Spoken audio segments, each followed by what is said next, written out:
guys, good afternoon na pala. So late tayong lumabas today kasi day off ko today guys. Today is Sunday.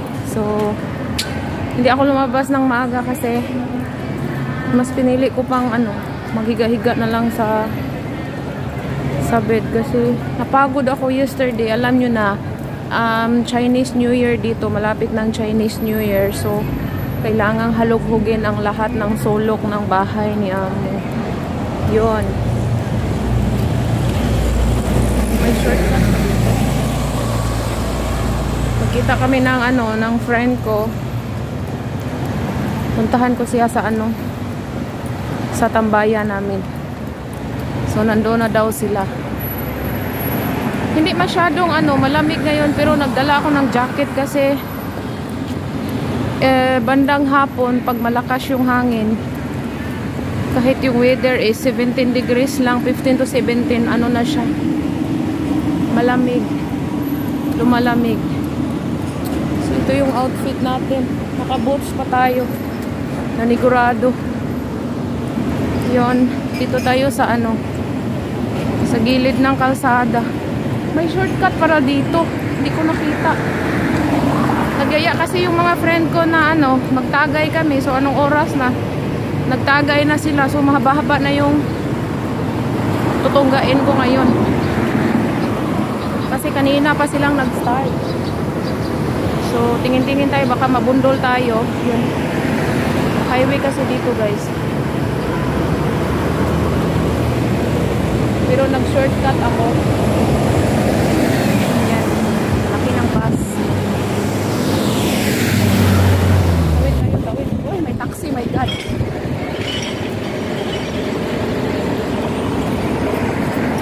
Ang lakas kasi magpatakbo ng mga bus dito. So pag alanganin kang tumawid, mabundol ka talaga. So ma-front page ka na lang kinabukasan na nabundol ka kasi paiga-iga ka naglakad. So ayun, nanigurado na lang tayo. So dito tayo sa shortcut na daanan.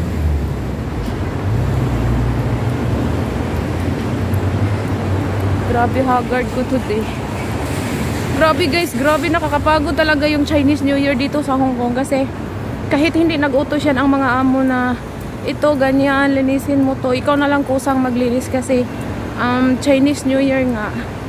This coming Saturday, Sunday, 3 days, 4 days kasi yung Chinese New Year dito. So start sila mag Chinese New Year sa 10, 11, 12 at saka 13. So 4 days yung celebration nila.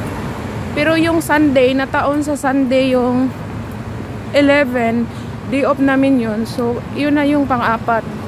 Pero pag nataon yun sa ibang araw, example, nag-start ang Chinese New Year Monday, tos nakaraan na yung day off namin, aabot talaga ng 5 days yung day off namin. So pero yun nga lang, magastos kasi araw-araw kang lalabas, hindi naman pwedeng lang upo-upo ka lang sa gilid, hindi ka kumakain. So during day off namin, wala kaming free food sa sa mga employer namin. So kami talaga ang gagasto sa pagkain namin. Magastos talaga dito guys pag day off. Yung iba hindi sila nag-off, like Middle East, wala silang off. Makasave nila yung masave nila yung pera nila na gagastusin pag day off. Dito sa amin, dito ako sa stairs. Dito sa amin sa Hong Kong, pag wala kang ibang lakad, mas gugustuhin pa namin na magstay na lang kami sa isang lugar. Bili na lang kami ng food or mag-chip in na lang kami ng food. Kung pwede lang, magluto na lang para wala nang gasto. Kasi from breakfast, lunch and dinner, yung mura na kakainin dito, just like McDonald's, Jollibee, yung pinakamura na yan is 38 Hong Kong dollar. So i-convert mo yan sa piso, more than 300 300 plus na yan sa Philippine money. Diba? So breakfast lang yan. So pag nahinihingal ako, my god. Dumaan ako kasi sa stairs.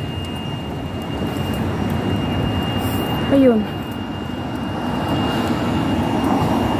Nag-ano kasi ako, nag-jacket, parang mababa yung hinga ko.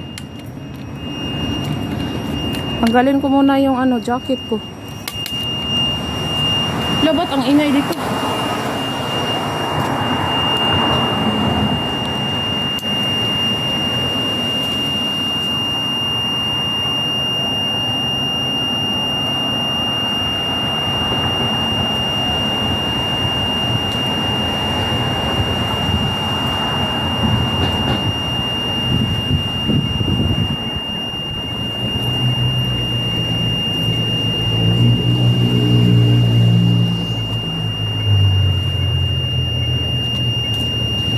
Outfit check tayo.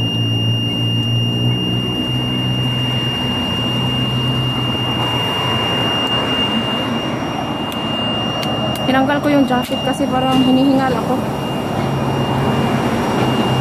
Init siya. Ba't ang ingay ng elevator? Parang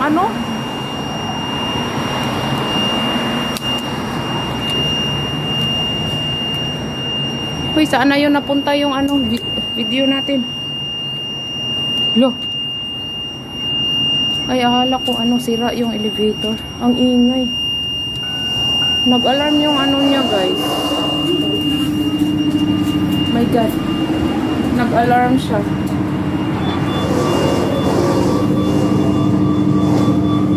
Look me in the eyes.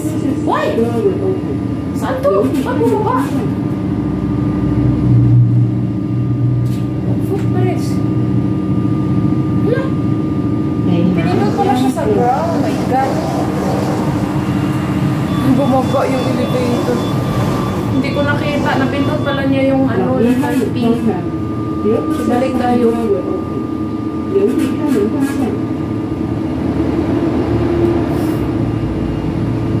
Oh my god. Ba't nag-stop pa siya dito? Hindi ko naman pinindot. Pinagalitan yung elevator. Ayan, akyat pa ng stop. Bumaba siya sa ground floor. Tapos bumaba naman siya sa footbridge. Pinaputol yung elevator.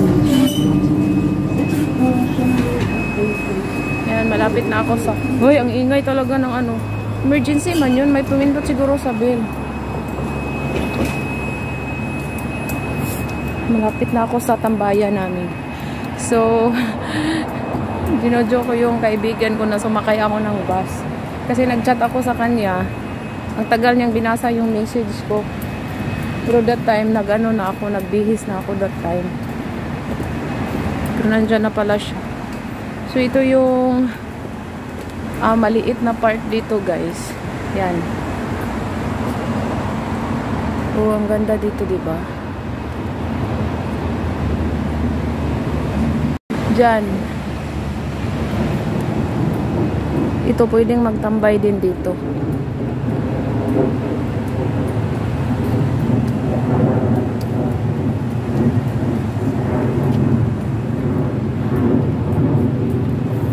May nagtambay dyan. May nag-tent pala. O pwedeng mag-tent dito. Hindi kami kasi nag-tent ngayon.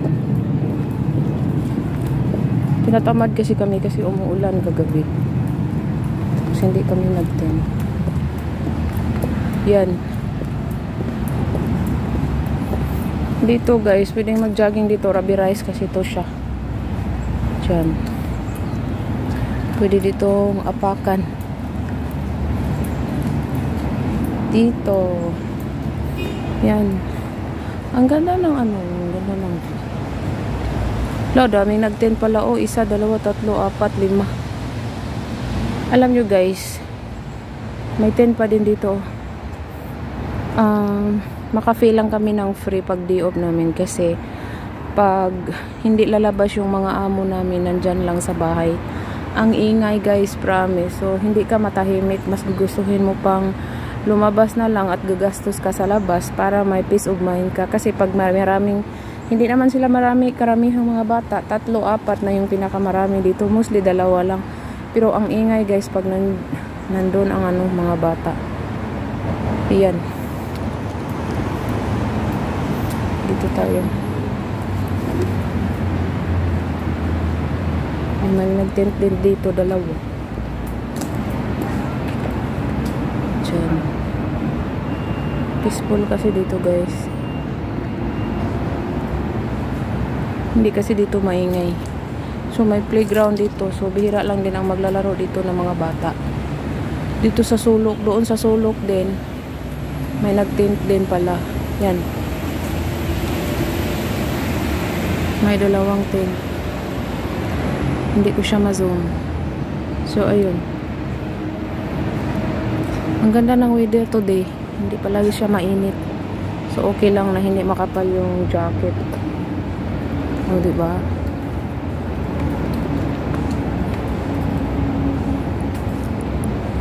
Yan.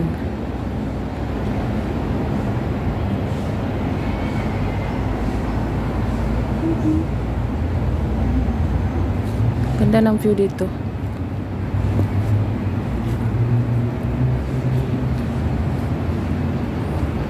Ayan. Walang maingay ngayon kasi walang nagkakanta. Meron ditong guys, mag-video key din kami dito minsan. Kaso lang anuhin kami ng security, sisitain kami. So maaga pa lang nagkantahan na kami kasi yung security dito mag-duty is 2 PM. 2 PM. So pala, sa hindi pa pala naka-subscribe ng YouTube channel ko sa ICTV, please subscribe my YouTube channel and then don't forget to hit the notification bell para palagi kayong updated sa mga videos ko. Thank you guys for watching.